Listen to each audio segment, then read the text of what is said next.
Welcome everyone to ChessWhiz TV episode 376. I'm your host, The Wiz. Today we're going to play against boring.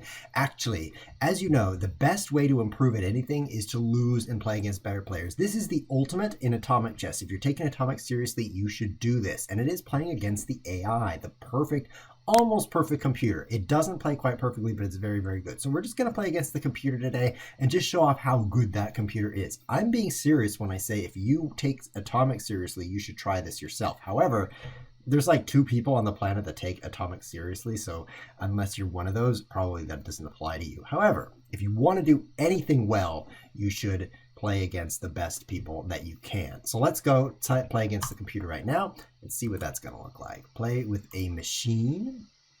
Atomic, 1+4 sounds great. Level 8, that's the highest level. Let's just see how it goes. So I think it comes out as casual, that's right. Now atomic chess, there's a big advantage for the white player. And we're going to see that happen here. So we're going to explore openings and see if we can avoid just dying. Okay, so a lot of players will play knight b5 here, but knight c3 coming from the opponent in this specific line. What you end up learning when you play against the computer is just how just how easy it is to lose as black. What happens is the computer finds line after line where you're simply dead. You see these 2 moves here? In atomic chess, if you capture a piece, everything around it blows up. So if he were to move here, I can't capture him or my king blows up. Or if he were to move here, he blows up these 3 pieces, including my king. So I'm pretty much dead right now and I lose. So you can see just how easy it is to lose, especially as the black player. Atomic has a lot of focus on the opening, the very first few moves, because you can often just lose in those first few moves. And so if you can get a solid opening, then you can get a great game. So let me show you the opening that I love to play because it just gives me a nice position as the white player, and that would be playing this way. Oh, I did it wrong. Oh, I'm supposed to check and then queen here, check and then queen here, which I didn't do, but there is something cool I can still do. I can put my queen here. That's stupid. Okay, so I just lost my advantage. That's too bad. I feel very sad about that. I'll have to do that in another game. There will be more games, so I'm not too worried. You know, life is very paradoxical because what I'm doing here is losing over and over. I mean, if I win one of these games, it'll be pretty amazing. Although with the white pieces, it will be more possible. Life is paradoxical because when you're doing something like this, your goal is to win. Whenever you're competing, your goal is to win. Yikes, can I keep that enemy stuff out of my house? Maybe this move. Your goal is always to win. However, you get better by losing. Isn't that weird? So in order to win, you must lose first. Should I blow myself up this way, blowing up these 2 pieces? Then he can move his queen here. I can block that, so that's no big deal. My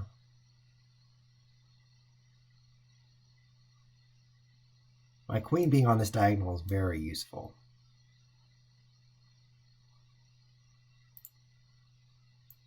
I'll do it. I'll do it. I like the ability of my queen to come in this way. So now he wants to trade. I think this move forces him to trade, which gives me an extra move. Oh, doesn't quite. Oh, well, I basically need to play taking my thing. I could play back. Could I do that? No, because he could take this, blowing up my queen, gaining an extra pawn. So overall, the position now, we both have... Oh, I have an extra pawn, don't I? No. Yes, no. I have 2 pieces to his 3, so it's an even game right now. There's some danger, though. These open files mean I could actually end up losing this. Let's... Oh, no. Yeah, I lost a whole bunch of stuff, and now I lose the game because I'm down by a lot. There's no way I can win that, so I'm going to have to resign. Next time I'm white, I'm going to show off my better opening. So, lose in order to win. Is that weird or what? Who invented that? Oh, that was stupid. I lose now? I'm not the smartest guy on the block. So against knight here, you have to play knight 8. Something wrong with your mouse here. Hold on.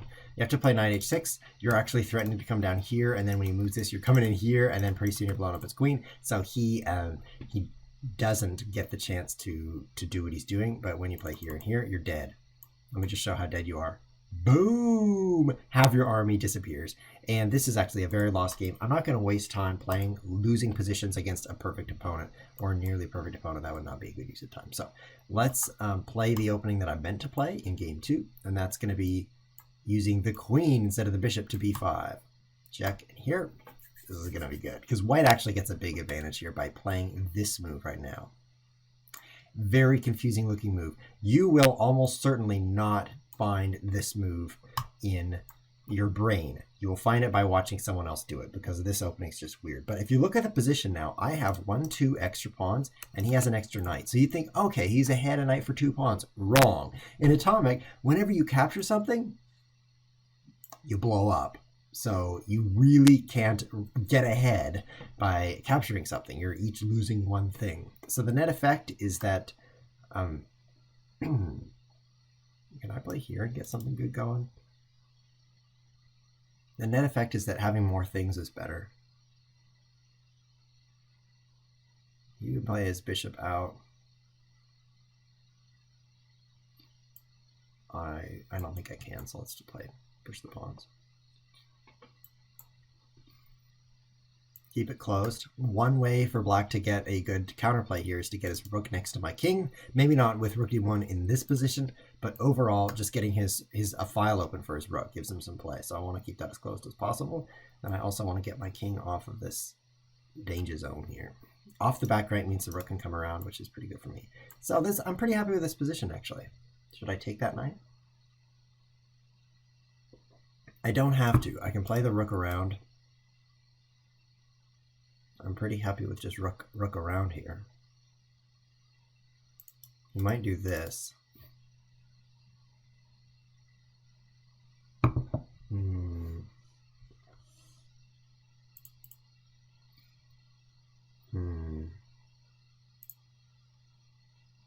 If I take that, push, because everything's blowing up as they capture. And then with the enemy pawn here, his rook comes in. Yeah, I'm not going to play that way, so let's go around instead.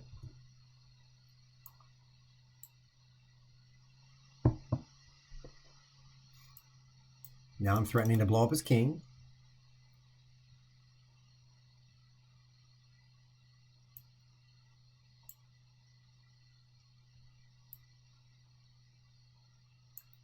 I think I'm going to need my king to cover some of this pawn promotion stuff. I'm really focusing here. I know I'm not being super witty right now, but it's also important to win at chess. So I'm just focusing on that right now.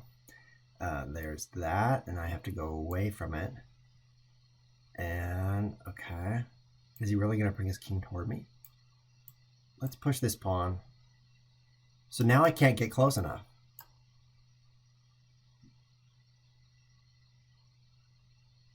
Man, I can't stop the promotion. Stockfish, you're so mean. What could I have done differently? Wow. Wow. Stockfish defeats me. Oh, that's amazing. So when these pawns come down here, this is a great way to counterplay it. So I often lose this position. Let me show you this specific position after black plays the capture here. I often lose this as black. So here's something we can learn from this is pushing these 2 pawns. If you get them far enough down, you can start to get some counterplay. At this point, I think I'm in big trouble because this knight is going to come in here and the pawn is going to be very, very deadly. I'm going to quickly look at the analysis board and see if it thinks that I'm winning. It actually thinks it's about even, and it recommends this move. Now, I know the video gets really choppy when I do this because I use my CPU to do the video processing, and so you basically cannot see anything now. So the reason it's a draw, if I get away from this view, then hopefully my video will stop being super choppy. The reason it's a draw is white has to keep his rook on the board. He can't take his rook and run it around and trade rooks the way I did in the corner of the board. Instead, he has to... What's going on? I didn't click that. I clicked rematch. The rematch button is broken. So I'll just go back to the home page. I don't know if you can see the video right now, but it will come back. Be patient. It'll come back. White has to keep his rook on the board without trading rook so that he can trade his rook for that pawn. And it actually ends up as a draw because the enemy rook can check you for a while, but it can't checkmate you. So that's how that works. Whew. Okay, let's play this perfectly. How you guys doing today? See a lot of close friends in the chat here. Next episode, what do I play against this? I learned this one doesn't work because of some moves where his queen comes right here, right? So b5 maybe. Let's try this way. Next episode, we're going to play something called Friendlies. We're going to play against... Is this check? He's got the same thing going right here. This is very interesting for him. We're going to play against our friendly friends. So I understand right now I'm not playing with any viewers, and it probably is very sad for you viewers. So next episode, it's going to be only viewers. We're going to play against our closest friends. And I've got some close friends in the chat right now, so that's going to be a lot of fun. I need to save this bishop because if he takes it, he blows up all my important things. So here, I guess. Here. Okay, so he's ahead by one thing now. Let's play this. Good move. Good move. F3 is often good to stop the knight from coming down here. But once it's here, I really like F4. It gives a little bit more space. And if the knight ever moves, then the queen can move past it. Not possible if the pawn is blocking. So use that as a little trick there. Anytime you're thinking between F3 and F4, play F4 if you don't need these squares covered immediately. It gives you that extra space. Space is very important in this game. It's one of the most important things. Now, unfortunately, I'm down by a fair amount of material. And by that, I mean one pawn. It's a lot. That would lose. Maybe. Take. He has to move this pawn because I could blow it up, blowing up his king. There's queen e2 check. Very, very deadly. So, but I want to play queen here, but I can't. Oh, no. I regretted it as soon as I did it. Have you ever had that happen? That was brilliant. Brilliant. The knight blocking the queen from being deadly, and then the enemy queen comes in. And that was a great strategy by the opponent. Too bad it's just a piece of silicon and isn't a person.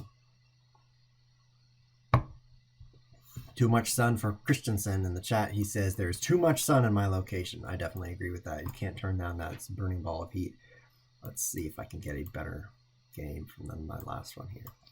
So you can see this very common opening. The computer has basically analyzed the opening to bits, just bits, and concluded that it sucks for black. And so the best thing it can do is play this opening over and over, which is a losing opening. So I actually think I can win this game. This is the same position as 2 games ago when I was white. He pushed these pawns and won, but let's do something slightly different. Let's play where I win instead.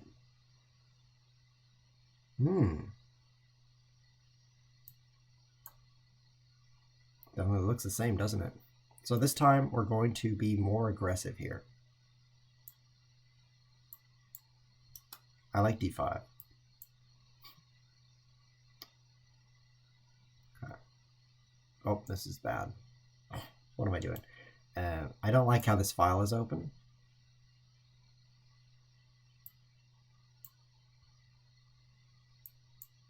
I don't like the D file being open.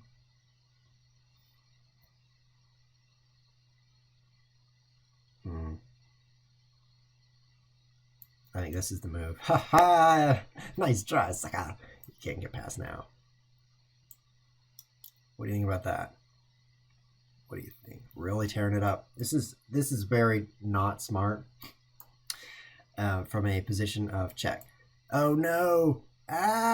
From a position of the white player who's ahead 2 pawns for a piece, which is actually being ahead in atomic, it's very bad to say, I'm going to open this up and make it spicy and dynamic, because now his rook can do things like checkmate, that's checkmate by the way, and my rook can do things dangerous too. You want to keep it closed so that your advantage can slowly bleed him into frustration, and instead it's open and I'm dying. So this is the best move for not losing immediately, but that just means I'll lose later. Actually, I'm in big trouble here.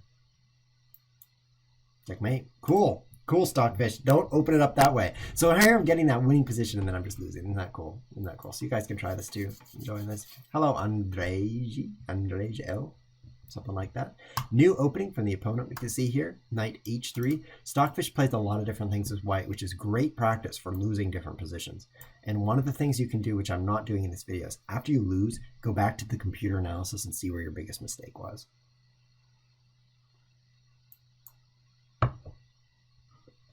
I definitely recommend that. And take queen h5. King, and then bishop h3, which is why he's moved this pawn. Here, and then he here, and I will lose. Okay, so let's get the bishop out of the way first.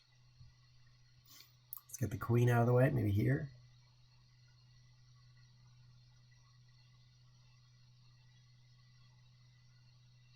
That might be a little crazy.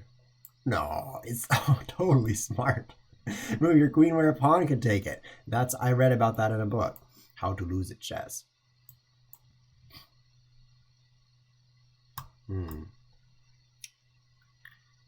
So I'm growing new pairs of ambition.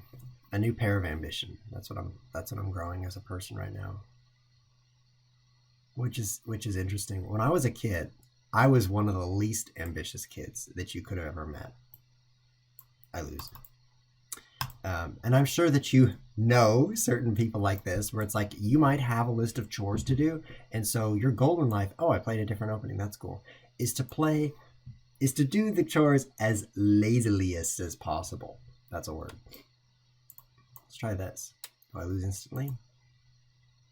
Do them at the last moment at the sloppiest way, and don't ever volunteer, right? Just do it with the bare minimum. And I think that's common for a lot of kids, so I don't hold that against you, considering that it's just like the way I lived also. But as a young adult, I'm totally not a young adult now. I'm a super old adult.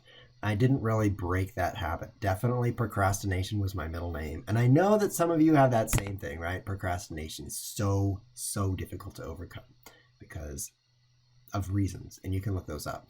I actually recommend you do look them up. You can just type, why do I procrastinate in a Google search, and then they will tag you as a procrastinator. And from then on, you will be considered a procrastinator by Google. Maybe you shouldn't do that. Let's try this move. Yeah. This is pretty exciting. Yeah. I'm definitely keeping it interesting. Oh no, I'm dead. Oh no. I hate it when I'm dead, but this is a very common trap. If you move this bishop and you move this knight, then nothing's guarding this square, and then his queen does this, and you lose. I hate losing. I like winning better. I resign. Oh well. Oh well. Yeah, actually, I looked up why do I procrastinate, and that helped me to understand why I procrastinate so much better. So now I feel confident when I'm procrastinating. It's very good. So let's see. He's going to play this move, and that's going to just annoy me to no end.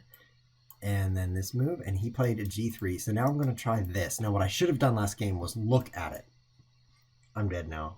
I'm dead. Ah, this move will save me. No, it won't. Cool. I lose. You're getting to see different openings. That's cool. I'm gonna blow somebody with my Kleenex here. Just a moment.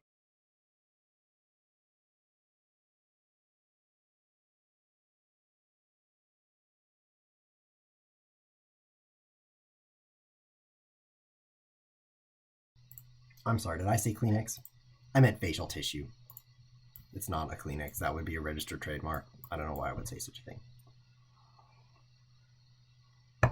So the question, of course, in the chat is, did you overcome procrastination? And I have great news for you. I'm going to do it tomorrow. Haha. Seriously, though, I did get a little better. It's still a huge struggle in my life, as it is in yours, but I did get a little better at procrastination. And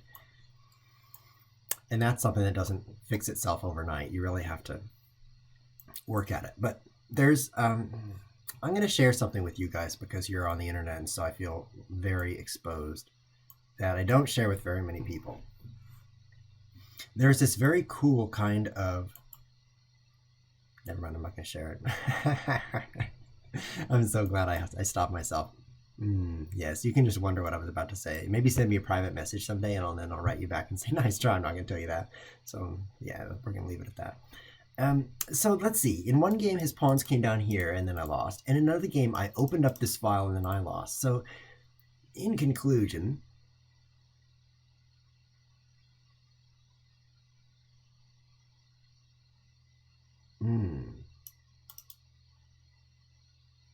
I don't like the fact that he can move there. So I'll castle right now, and then I can challenge it. Good thinking, ChessWhiz. Is this dangerous? Can I take it? Is this takeable? Is this danger takeable? I'm going to block that with... can I trade rooks? Because if I can trade rooks, I'm moving toward a winning position. He takes me here. I think I can do it. So with his rook off the board, a lot of the danger is gone, and so I can move toward winning. This is actually winning because I have 2 things against 1. I'm not kidding about that. It's a very good position for me. Now that he has only a bishop and knight, a lot of the ways I can lose are gone. Hey, I should take the knight. I still can't. All right, so now he has only a bishop, so the ways I can get checkmated are almost gone completely. So let's now promote over here. 2 things against 1, may I remind you. That's a lot of things. Is this safe? He pushes. Oh no, I'm pinned. Oh no, so I move out of the pin. Then we've got this going, and he would take me, and that's perfectly fine. Perfectly. So I will fall into that pin. Atomic is so different from chess, I must admit. So I'm starting a new YouTube series. I started a YouTube series called Whiz Tips, and you can find those on YouTube. But then I didn't get very far because I started procrastinating. Guys, this has negative repercussions for you as well. Push this, of course. And so there's only 2 Whiz Tips on the internet right now. They're both very good, but there's no more. And I've decided that, you know what, those were great, but they're not perfect. So I'm starting a new YouTube series. It's not on the chess channel at all. I have a second chess channel. It's under the name Chronos. If you search for Chronos, Chronos, and then crypto, because it's about cryptocurrency like Bitcoin. Which would be CRYPTO. It's a little bit difficult to spell. I'm not the smartest guy, but at least I'm not named after urinating, so that's an improvement anyway. I'm going to win this, and I feel so pleased. Let's go here. The reason I'm staying far away is because if the kings get next to each other, it convolutes the issue. I defeated Stockfish level 8. What do you think? No more feet for you, computer. Bam! Boom darkening face punch. Oh yeah. So you can defeat the computer just like I did with these same moves actually, because white has such an advantage in atomic chess. You will never defeat it as black. I guarantee it. I don't even need to feel slightly concerned that I'm wrong there, because as black you start out way behind. But this is the game. If you play this opening and then you're not stupid, you can actually just promote these 2 pawns, and he has to trade one thing for one of them, and the other one becomes a queen. Just play it carefully, and you can do that. So you also can beat Stockfish level 8, and I actually think we should petition for a change in atomic chess, because white has such an advantage that not even Stockfish level 8 can stop some noob like me from winning. And I think that's a little sad. So we should change the rules to atomic chess. I'm not sure how, but it's kind of sad that white has such a huge advantage. So I think that we should do that. I'd be interested in hearing what your guys' ideas are. The most obvious is to just say you can't start with knight f3 because it owns the face of your opponent. But I want to hear other options too, because I have a feeling that doesn't really solve the problem, and it's kind of a weird rule. So I want to hear what we can do about that. Now, this position I've been losing over and over. If I play g3, he plays g3. If I play g6, he plays g3. Let's start with this. Get that out of the way.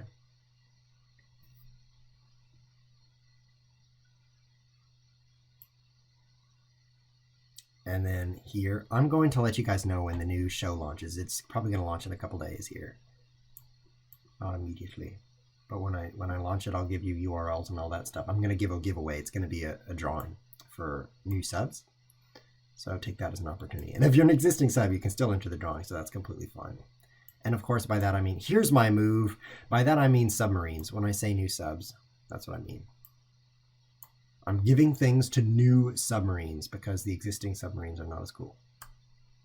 That's my move. Very risky move, of course. I feel very exposed on this diagonal, but maybe b5 will hold things together. Maybe not. Oh man. Enemies are in the area. In the aria. Enemies are singing. No! This is deadly.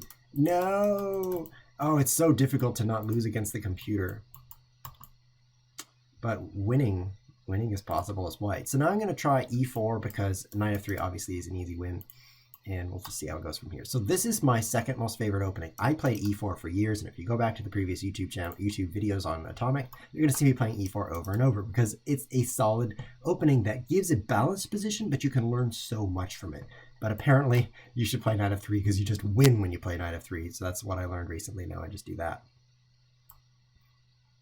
But it's your best alternative is to just build something like this. And I actually like just moving your pawns up a little bit and then seeing how it goes. You can see the computer has not defeated me yet. Oh, f5. He's definitely spicing it up here. So if I take this, that's not going to lead to anything great when the pawn gets there. What if I take this way? Then this is pretty good. We'll do that. This could be pretty deadly for him. F4.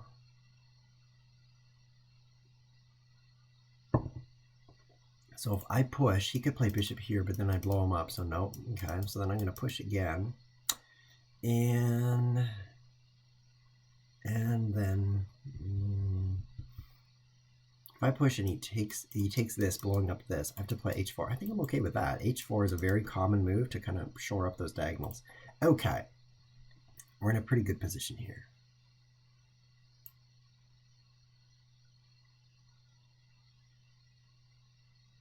He's threatening e4.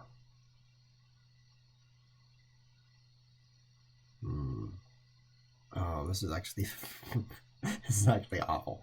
Let's play this move, reducing the power of those pawns, and then I can hold myself together this way. Wow, I'm still alive. I'm still alive. That's better than most people could say playing against Stockfish. So we're still alive here. And we're still alive here. What do you guys think? I'm still alive. This is impressive. I'm going to lose more things here, but do I care? Maybe I do. Let's play the bishop here. No! This is pretty serious business. I'm still alive. I'm actually thrilled that I'm still playing chess right now. This is fantastic. Let's try that. And let's play this. I'm still alive. Oh, yeah. Oh, yeah. Let's go here. And then here.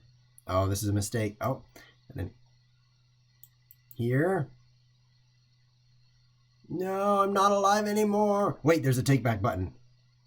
I propose a take back, Stockfish. Let's castle instead. Stockfish is so kind. Let's go here. I'm going to lose everything for that. I think I'm going to lose now. Nah. Get everything off the back rank quick. I can't take that. Okay, I propose a take back. Would you like a take back, Stockfish? He's so friendly. Oh, a take back. Thank you. Thank you. Thank you. Oh, thank you. Thank you very much for that take back. Oh, and that one. Oh, yes. So in this position, we're going to... Yeah, we'll still play here. Then we're going to push here. Because then I can trade the bishop for the pawn and instead of the rook, and that's going to help a lot. Okay, one last attempt here. I see you're a very friendly Stockfish today, allowing me to take takebacks. Knight will come in. Try this move. Oh, I'm dead. Okay, I didn't mean that. I meant this move, getting pawns away from myself here. I'm happy to challenge that. And now... Oh, did you see how fast that move was? Anytime the computer moves like that, it's like, well, I see a mate in 6, so you're dead. That's what I'm experiencing right now. Boom, and the rook and the knight together will checkmate me. However, I can at least hope it's not true. Nope, it's true. Good game. Stockfish, you've defeated me over and over. So I actually think this is only half the puzzle. If you want to improve at Atomic, and I realize there's extremely few people who want to do that, doing this is only half the puzzle. The other thing you have to do is after every game, click the analysis board button right here and step through the moves from the start of the game until it says -3 or +3 as soon as you made your huge mistake. Take that mistake, file it away in your brain, see what you should have done, and learn that, because you need a huge opening book in Atomic Chess because it's so easy to lose right off the bat. So combining those two things, playing against this super strong beast and learning your opening traps will make you a great Atomic player. And then you'll die of old age and it will be pointless. Whatever. I mean, you got to do something with your life. You might as well sit in front of a computer and never mind. Oh, I feel so depressed. Never mind. Never mind. Forget everything. Forget even that you watched this episode. In fact, I'm so sorry for the 30 minutes you wasted. And I wasted them too, so that's the one good thing about it, I suppose. This has been ChessWhiz TV. Thanks for watching.